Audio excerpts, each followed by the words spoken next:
all of the best connections, all of the best partnerships, everything that I've ever done, almost everything has been because I've met somebody at a conference. Just do not undervalue the importance of conferences. They're so important. Welcome to the Idaho Real Estate Investor Show, where we bring strategies and knowledge that will help you succeed in Idaho's ever-changing real estate market. I'm Jonna Weber. I'm an Idaho investor, realtor, and entrepreneur. I've been successfully investing for over 2 decades and helping countless others do the same.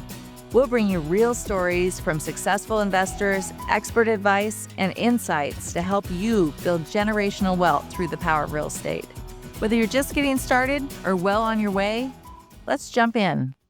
Welcome back to the Idaho Real Estate Investing Show. I'm here with my new friend, Craig. Craig Curelop is someone that you may have heard of in the past. He's actually gotten quite a bit of really fame, if you want to put it simply, in the house hacking space. We'll talk a little bit about that. Now he's on to some really exciting ventures.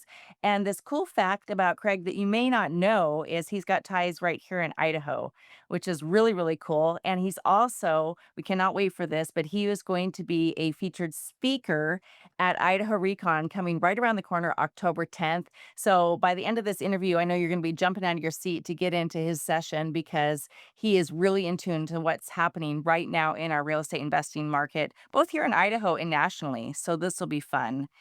Welcome to the show, Craig. Thank you so much, Jonna. I'm so happy to be here. And yeah, thank you for thinking of me and having me on. Oh, Go Idaho. my pleasure. And we've got a lot in common. I know that you have roots in Denver. We had a conversation previously. My son's in Denver. So we both know a lot about both of those cities related to investing, but you've got a real estate team too. And I don't want to forget to mention that.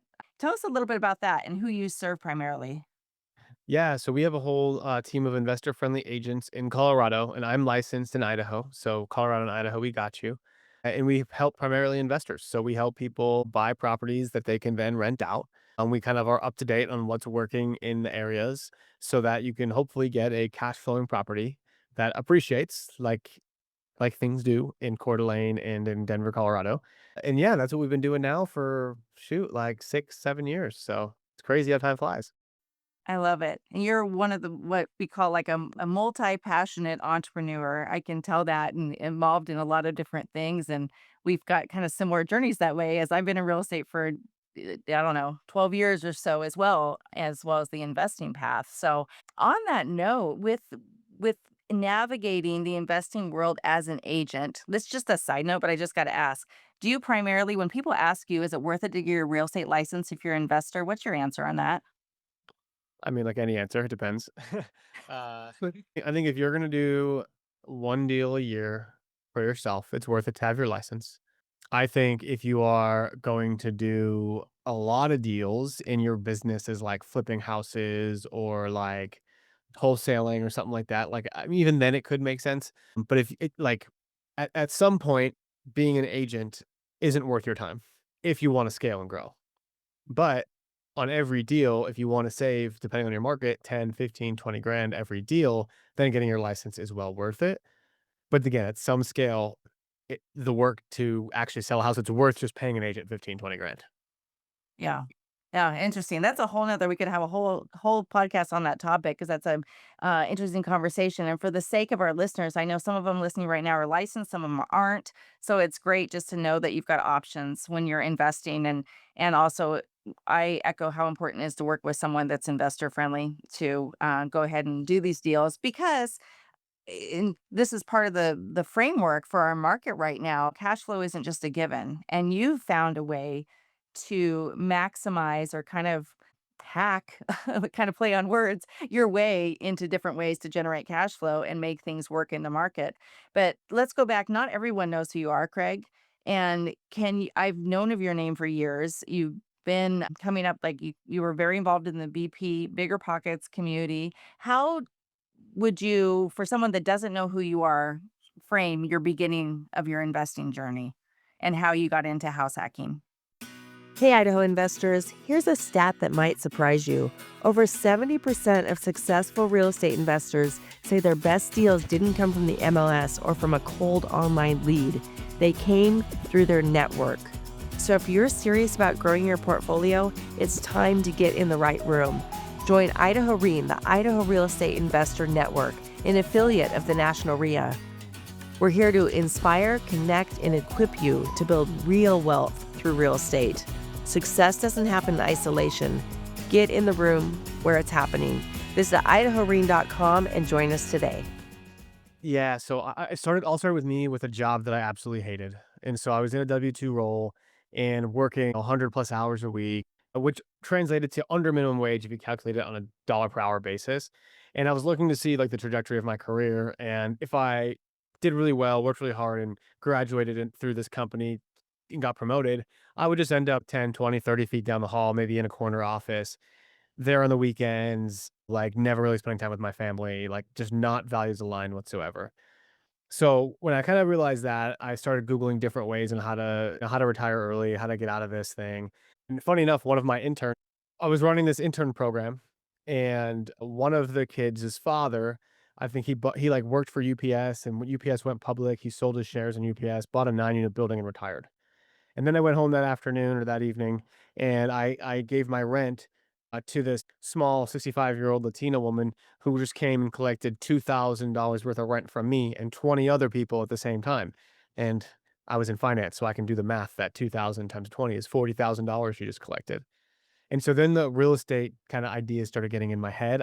I found BiggerPockets, started listening to them, started reading all their books, just consuming all their information, and I was like, "I need to get into real estate." So I went in and I applied for 250 jobs in one weekend. I applied to most of them were $8 an hour, like real estate agent assistant jobs. And one of them was at a company called BiggerPockets to be their finance person. And so, know anything about me, how that ends, right? I got the job to be the finance person at BiggerPockets and moved to Denver, Colorado, bought my first house within a month or two of moving to Colorado and started house hacking from there. I love it. I remember those days, and there was this thing that started happening, hearing this word about house hacking. I actually mentioned yesterday I was interviewing you to my husband. He's like, "Remember I bought his book years ago and gave it to our kids and so forth." So it's really been an influence. So thanks for kind of Right. starting that movement because I know even ourselves, I'm speaking of me and my team as an agent over the years have been able to really help others with that strategy too. And I don't know if they would have known about it if you wouldn't have really taken the next level on that concept. And so house hacking is something that most people have an idea of. I want to get into co-living, but can you just what's the description of house hacking, Craig? Yeah, so house hacking is the idea that you're going to buy a house as a primary resident. So with 3 to 5% down, you're required to live in a part of that house for a year, and you can then rent out the other units, rent out the other bedrooms, Airbnb part of it, whatever. Basically, you're creating income from your living situation to either offset or totally eliminate your housing cost. And that is usually people's largest expenses is their living, and so it allows you to save a lot quicker, a lot more. It can get you towards financial independence very quickly. I love that. Cool. Okay. And there's more we could unpack that further, but I think an easy thing to do would be to pick up your book. So Yeah, yeah. the I house mean, the hacking house stacking strategy. strategy, yeah, you can Yeah. pretty much buy it anywhere. Yeah, it definitely goes into a lot of detail on the different strategies you can do, how to actually do the house hacking thing. And I mean, it's changed a lot of people's lives, including my own. So That's awesome, and including your own. So then we get into this whole idea, and I love how you're known as the FI guy, and that stands, of course, if you don't know, if you're listening, financial independence. mhm. And what does that really mean to you, Craig? I'd say it's evolving. Financial independence, and you hear kind of different terms of it, but baseline financial independence is that you got enough passive income to cover your expenses. And so if you spend $5,000 a month and you've got enough real estate or stock, dividend yielding stock or whatever to basically take out $5,000 a month, you are financially independent. You no longer need a job to work. However, you learn that when you get $5,000 of passive income, then you kind of want to introduce some more luxuries into your life. So then 5,000 doesn't quite cut it. So then you want to grow to 6, 7, 8, 10. And sometimes you grow your expenses a little faster than you grow your passive income.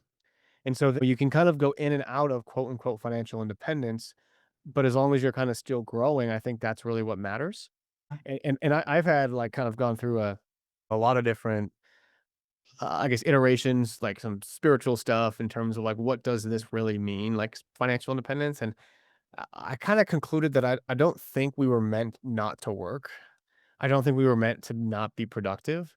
But I think what we were meant to do was put yourself so that you're not so financially, what's the word? Like scarce. Like when you don't have enough money, you tend to hold on to what you have a lot more. But when you've got more money, you can then go and do the ventures that you want to do, and oftentimes that will end up being work, right? Whether you're working in the yard, building up a homestead or whatever, because that's what you want to do, or you're building a multi-million-dollar business. Mhm. Both think the passive income allows you to do that. Have the options, right? And beyond paycheck to paycheck. And I Exactly. I think it's powerful. I love that kind of that name that you've developed for yourself because that's what we're about at Idaho REIN is all about helping people with their financial options so they have that financial independence, whatever that looks like for them. So, speaking of financial independence, you've moved into a sector of real estate that it's been like become this buzzword, co-living. And I know that's part of what you're going to be sharing about at Idaho REICon, correct? That's correct. Yep. Okay, so let's you've jumped into it. I know you had a conference earlier this year. You're all in on co-living. So again, a lot of our listeners are newer to the investor space. They're busy professionals. They're just dipping their toes into investing. So co-living definition, please. Yeah, so co-living is essentially, it's like selling pizza by the slice, right? You take a large single family home, but and it could be multifamily, but in our markets it's single family homes, and you're turning extra common areas into bedrooms. So you might take a 5-bed, 3-bath at 3,000 square feet and turn it into a 10-bed, 4-bath with a living room, kitchen, and kind of one common area. And you're renting it out by the room. That house would typically rent, at least in our area, for about $3,500 to $4,000 as a long-term rental. Mhm. But as a co-living house, that might get $7,000 to $8,000 in rent. So in a market where you wouldn't normally cash flow, now you can cash flow. Okay. And in a market where you'd only cash flow a little, you can now cash flow a lot. And so it just, if you want to achieve your goals with less houses and you want to buy in cities that you feel like you can't afford in, co-living is the answer. Cool. Is co-living, you say cities you can't afford. So is it primarily working the best in high housing cost cities? It works anywhere, I would say. Like I know people that are doing this really well in Houston, which is not a high cost of living city. But I know people that are absolutely crushing it also in New York and in Boston, which are very high cost of living. Oh, interesting. So Okay. it's just a matter of the asset class looks different. Like the asset you buy looks different. Whereas in New York and in Boston, you're buying multifamily properties. Whereas in like, and I probably wouldn't want to do that in a Houston or a Colorado. I see. Is the primary market for those, let's talk about the tenant base. Who are you primarily marketing to live in these co-living situations or renting by the room? Is there a certain demographic? I'm sure it varies. Is it obviously lower some am I assuming by saying lower income? You are assuming a little, but I would say Okay. your assumption is fairly correct. But typically, yeah, lower income for sure. Like people that need it, right, are the people. I'm going to take Colorado, Denver, because that's the city I know best. The average single person in Denver makes about a little over $3,000 a month. The average Wow. single per after taxes, right? The I average know what single, rent costs there. It's a yeah, lot. that's what I'm gonna get to here, right? The average single one-bedroom apartment is like $1,700 a month. So you're talking over 50% of the average single person's rent is going to be they can't afford a one-bedroom apartment. Mhm. Whereas a bedroom might rent for $700 a month. So who we're catering to is the average and below average making single person in our city, which is like 25% of the population, probably between the ages of like 18 and 30 for sure, and then maybe even higher than that. And then you've got people that are we get people that are some people just going through tough situations like divorce, widow, those are 2 common ones. Sometimes it's people that are, like, just coming out of a rehab home or something like that, and they need a new start kinda thing. But most people are kinda like those young professionals in that 18 to 30 range. Okay. I mentioned we had this big meetup in the Boise area last night, and co-living came up. We were talking before the show on that, and I had a couple questions. And one person, I actually said we were going to be on this call to get today, and he said, "Ask him this." So here's a couple questions from our community. Oh, I love that. One, when you're talking about, you mentioned someone getting out of rehab, are sober living houses considered? Is that part of that sector in your mind? Yeah, I would say that that's like a niche within a niche. Like co-living has its own nuances and stuff like that. We don't do that. Co-living, at least not right now. I don't do that. But I would say yes, it's a very similar approach. Okay. And then probably your answer is going to be the same, I would think, for like senior housing, because I know that's a big thing. And a lot of seniors kind of have this dream of being able to kind of, for lack of a better word, have a compound together or something where they kind of co live and support each other. Same thing. Like we don't particularly do that, right? And it's like a niche within a niche. Like it's got its Right. nuances. You got to really run that system well, but we don't like specifically do that. Okay. Well, you help a lot of investors. So, what is the ideal type of investor that should be looking? I know you're probably going to say everybody, but like if somebody is a working professional and they want to get into investing, they want to start getting that cash flow for their FI journey. Is co living something that they really should look at? And do they have the time for that? Or can they hire out management? What does it look like from a practical perspective? So it all depends on where you're at. If you want to build this as a business yourself, it's absolutely feasible and you can do it. And you could probably like scrap your way through one or two, maybe even three. And like probably come that could probably get you 5 or 6 grand of passive income. If you manage 3 co-living houses, it would take up a lot of your time. But there's plenty of education stuff out there that would allow you, if you're willing to invest some money, into paying people who have done this. There are some stuff out there where you could basically adopt some people's systems who have scaled, and then you can take that and scale and potentially grow your own business as your own. Right now, there are a handful of managers. We do have a management company, but I don't wanna say if you're it depends on where you're at. I don't know if there's any in Boise. We currently don't operate in Boise. We operate primarily in Colorado right now, but, you gotta find those areas, yeah, or become the management company, and then I mean, you'll crush it. Interesting. Hey, Idaho friends. If you're busy like me, you're always on the lookout for trusted professionals that can help you with your business, home, and investment needs.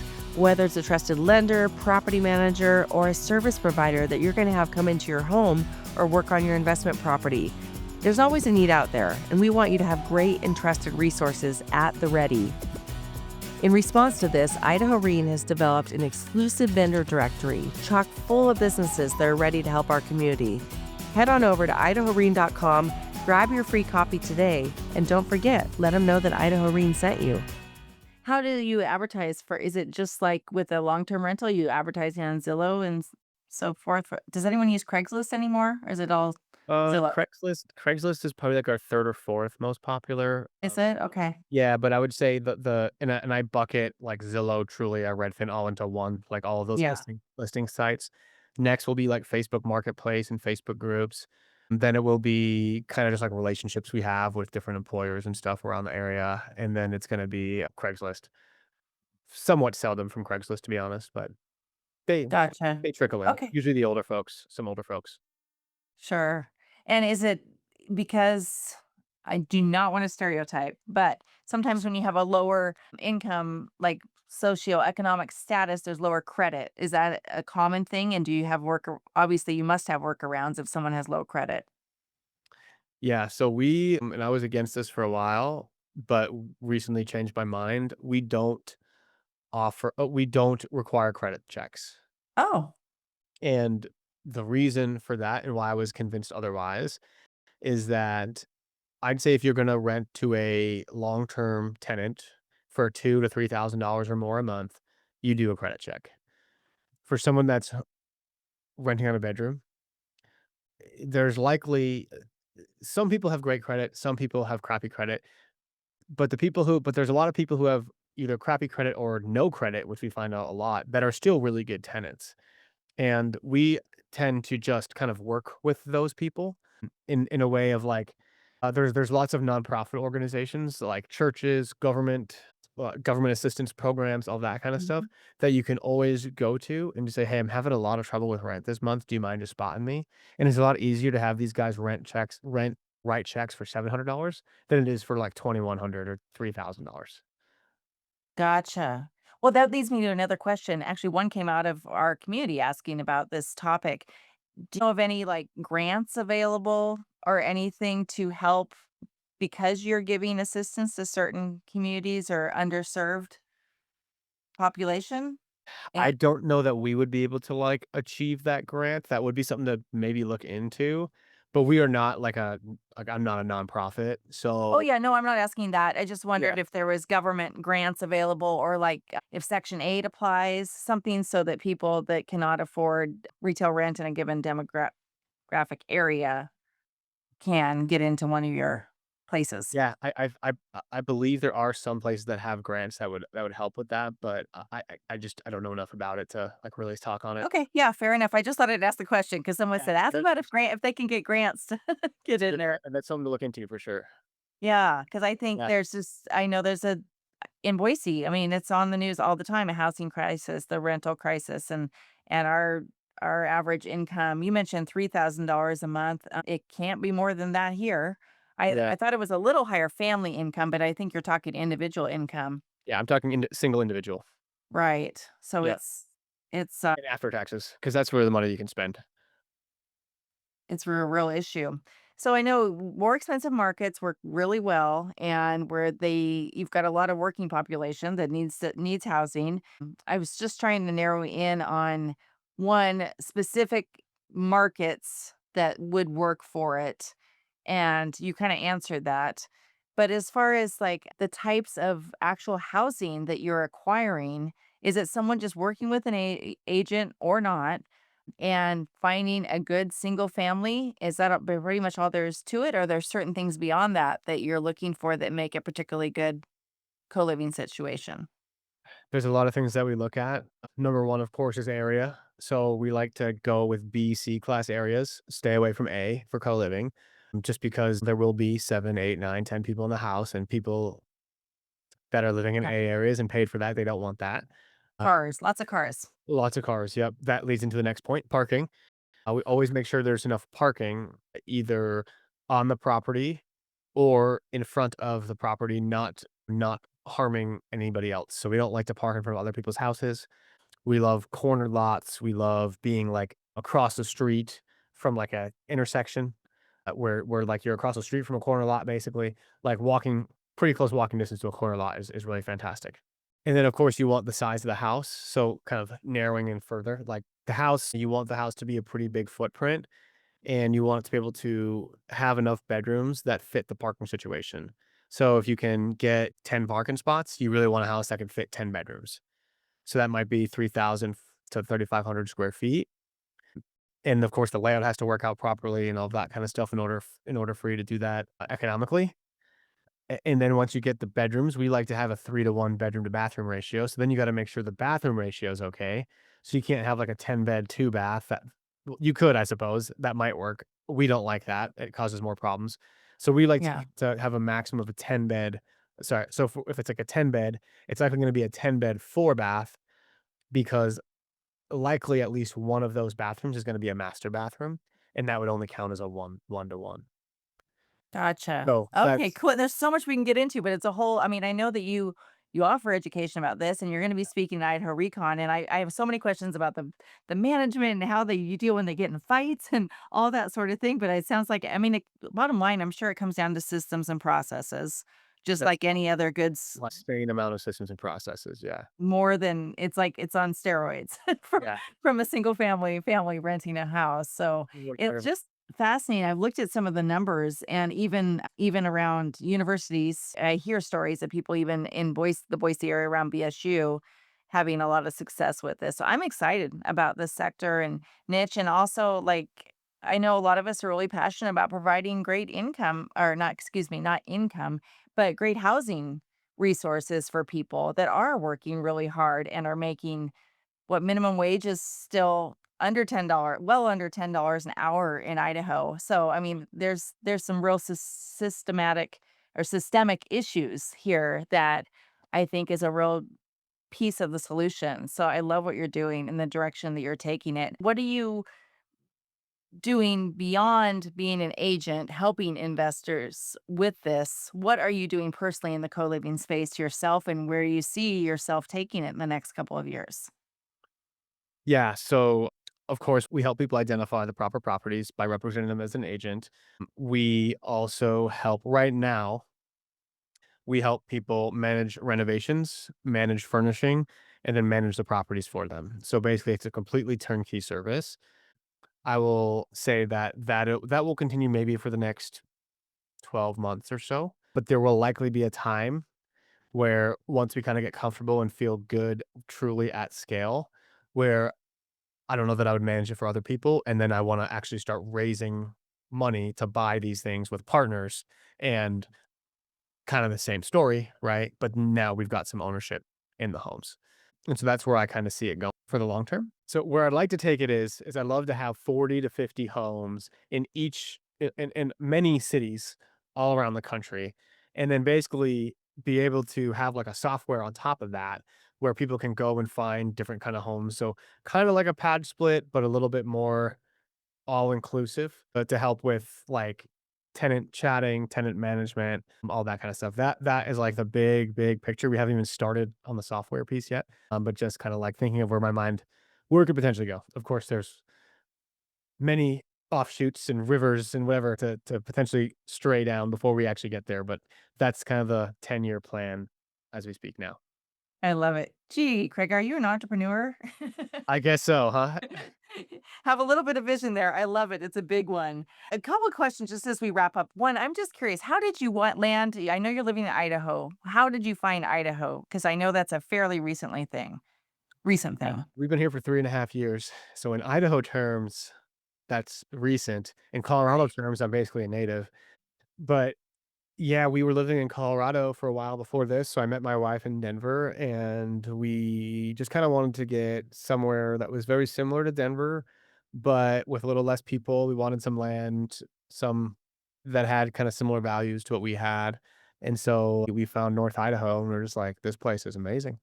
And just like it instantly just felt like home and that we wanted to live here. And so we love it. Oh, I'm so glad you did. I didn't even know you lived in Idaho till earlier this year, and I know we both spoke at a conference and found out you were just right around the corner from where the conference was in Coeur d'Alene. So that was so cool. And I'm a huge North Idaho fan too, family in Sandpoint. And as we were just talking, I'll be there next week, and it's truly God's country. It's It gorgeous. it really is. He's got a And special. we're excited to welcome you to the Treasure Valley in a couple of months to Idaho REICon. And again, this is a similar question, but if you were in a new investor's shoes and you were just like, "Oh, there's gonna be all these, like, experienced people here, and I don't know if I belong there," what would you tell them, and why would it be important to get to a room full of real estate investors? You gotta get around people that are doing what you wanna do. You're gonna find people at that conference that are at the same level as you, 1 step ahead of you, 2 steps ahead of you, and 100 steps ahead of you. And you be inspired by the people that are 100 steps of you become friends with the people that are 1 step ahead of you, and perhaps people that are 1 step behind you. And I would say you gotta get there to just feel what real estate can do, to make friends that will keep you accountable and inspire you and encourage you. And yeah, I mean, the all of the best connections, all of the best partnerships, everything that I've ever done, almost everything has been because I've met somebody at a conference. Just do not undervalue the importance of conferences. They're so important. So, I'm not even just saying that, like, because 'cause I'm gonna be there. I can tell you that conferences have legitimately and like, I've never been to the Idaho REICon. I think this might be the first one. This is First first annual. Yep. yeah, so, like, coming from a genuine place that conferences have totally changed the trajectory of my career because I've met a lot of great people that are either my partners, my money partners, my agents, whatever, from my friends from these conferences. I love that. Very well said. And I should point out this is a conference put on specifically created by Idaho investors for Idaho investors. And I think everyone on our panel is an Idaho investor, has a tie to Idaho. And so that is something that makes it really, really unique. Nobody knows your own market than the people that are living and investing in it. And it'll be great to get everyone there. So excited to meet you again in person, Craig. And thanks for sharing today. We learned so much. And as we wrap up, what's the best way for people to get a hold of you or your team? Yeah, you can just reach out to me on Instagram. I'm the Fi Guy on Instagram. If you want to check out the team, we're thefiteam.com. And yeah, just would love for any DMs from anybody. Awesome. Thanks again, Craig. We will see you soon. Everyone, thanks for listening in. We cannot wait to see you at Idaho REICon. Go and grow. Well, that's a wrap for today. Thanks for joining me here at the Idaho Real Estate Investors Show. I hope you're leaving with new insights and inspiration to help you truly grow wealth through real estate. If you enjoyed the show, do me a favor. Please subscribe, leave a review, and share it with those that can benefit from it. Go and grow, and I'll catch you on the next episode.